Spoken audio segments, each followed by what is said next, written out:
I disagree on really depends if you do everything right.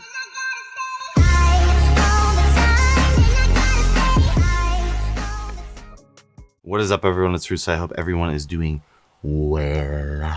Well. Today's ASMR sip is 1907. Check out 1907 in the description below. It's a big meaty sip, and let's not forget about the ASMR Spritz. Intelligent Elephant Carbon, coupon code Russo. Young LA for the lilac tracksuit, coupon code Russo. Today I'm going to be featuring one of the community posts, so you can check out the community tab on my YouTube channel, but I do interact with you guys on community posts, and for some reason, community posts pops up in more of my subscribers feed, but not my actual video. We get it. I stated, do you think you'll be on TRT, HRT when you're in your 60s? Out of the thousands of people who voted, most likely 80% voted no, 11% maybe, considering. Comment below. 9%, but pretty much the majority said by 60. Pretty much everyone in their head, again, who's around this channel or is being shoved this community post, is considering testosterone replacement therapy. And you can check out my TRT clinic below. There's the plug. I'm not going to really talk about plug and elevate, but I wanted to go through some of the comments. I'm already 60, not on it yet, but considering it. Shout out to you, Russo. Your transparency and straight up information is great. I've personally gotten some great info from you. So he's already 60 and he's considering it, right? So he's been natural his entire life, had good functioning gonads his whole life, and is now considering it. You know, my only question to him at 60 is it is pretty much a life-altering, lifelong commitment. So if you made it to 60 at this point, I would definitely recommend full panel of blood work, and to see how that HRT, you know, really impacts the blood work. You're not going to know until you make the jump. But if you still have above 600 natural tests, again, I know everyone says I push everyone onto steroids, but if you're 60, have over 600 natural tests, maybe it's something not to consider. I'll play devil's advocate to market my TRT company. You know, I'm fucking honest as shit here. Peru said on that UGL TRT right now, feeling great. Fortunate enough to live to my 60s, then absolutely yes. Really depends. I think if you're going to do everything right, your test would be fine. Sleep, diet, training quality and frequency, etc., etc. I disagree on really depends if you do everything right. I have a lot of dudes in my DM box who, my 2 cents, not talking shit, not throwing them under the bus, they never completed their final bout of puberty, and they go throughout their younger 20s, early 30s with 400 below.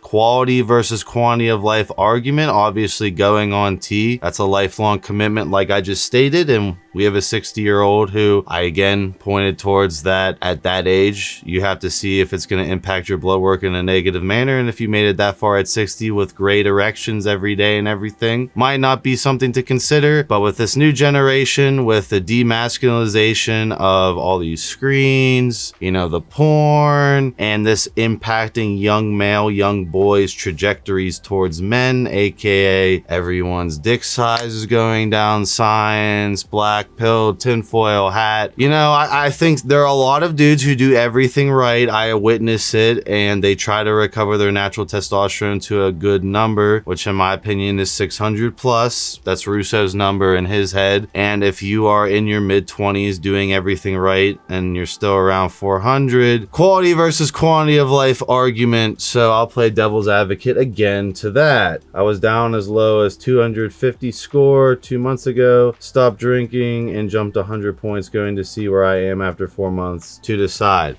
Yes, definitely recommend good sleep, low stress, recovering as far as getting an optimal body fat for natural testosterone. I've made tons of flip-floppy content with TRT. I've been pretty based, so I would definitely try to improve the number as much as you can naturally. But I'm just saying factually, there are dudes suffering right now that are doing everything right, and it just comes down to genetic predispositions and how, you know, maybe they played video games their entire teenage years, never had that hypergonadal need to have natural testosterone. Could be a late bloomer. Some of the late blooms aren't happening, sadly, and that is a quality versus quantity of life argument. I'm 37, I'm on TRT most likely for life. Andrew, it's like going to a bar, like you're like Steve will do it, and like you've drank all your life, and then like you try and go to the bar sober again, again. You're not going to be in the bar. Like, you're not. You know, once you experience TRT, you can do natural powerlifting and stuff, but if you're like into bodybuilding and like pushing yourself in fitness, the lifelong commitment, I don't see you going back. I am now at 32. I use Elevate. They are amazing. I am now in my mid 40s. I feel like it stopped working. I need to get prescribed so they can see what's wrong. Can I get prescribed even though my levels aren't crashed, or do I have to crash them first?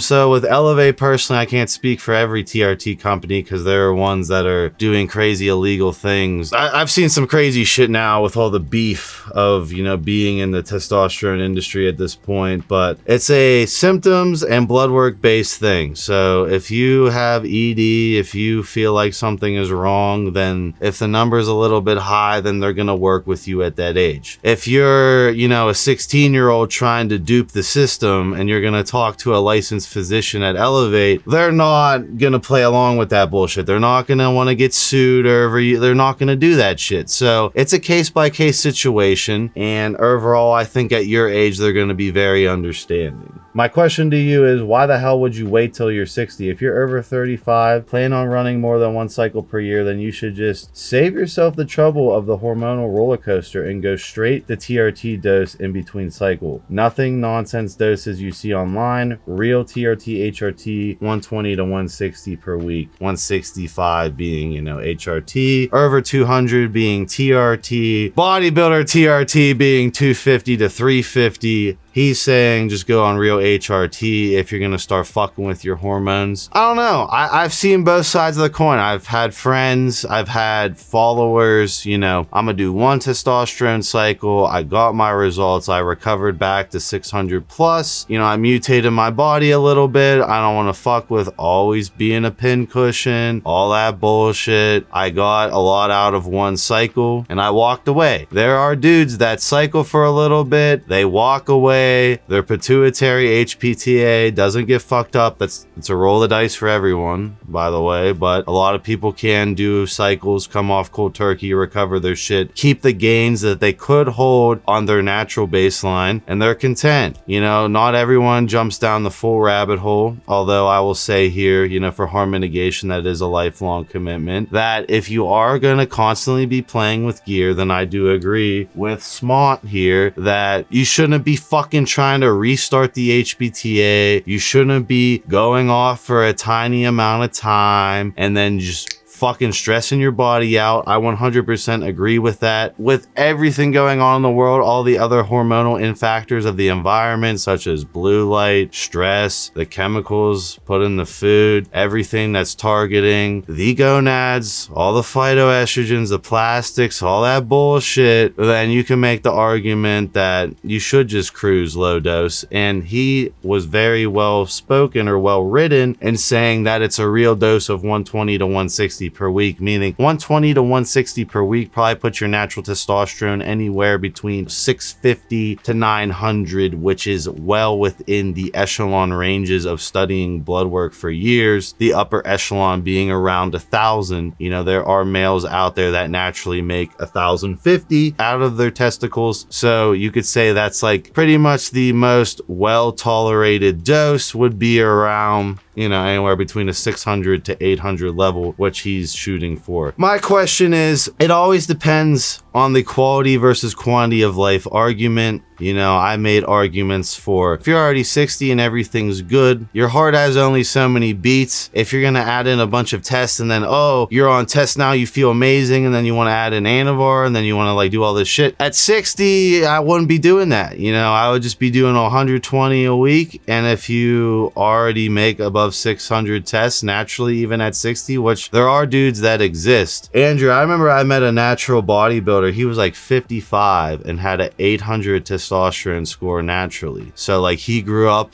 when the United States was normal. They didn't put chemicals in the food. He wasn't playing World of Warcraft, you know, touching his dick to fucking hentai online and doing all that dumb shit. He lived a normal life, had a vigorous, you know, normal wife, and he maintained natural levels his whole time. It's not like that anymore with the generation of males that are coming up. It's not like that, and you have to accept that it is a different reality that I'm growing up in, and especially the high schoolers and young college kids coming up, where intervention hormonally might yield a way better quality of life. When these older gentlemen grew up, the world was a different place, black pilled. So it'll always come down to a quality versus quantity of life argument. Overall, if you want to fuck around with bodybuilding dosages and shit, you got to get that out of your system 20s to 40s, right? You shouldn't be pushing dosages after your 40s at all. My 2 cents. I will see you guys in my next video.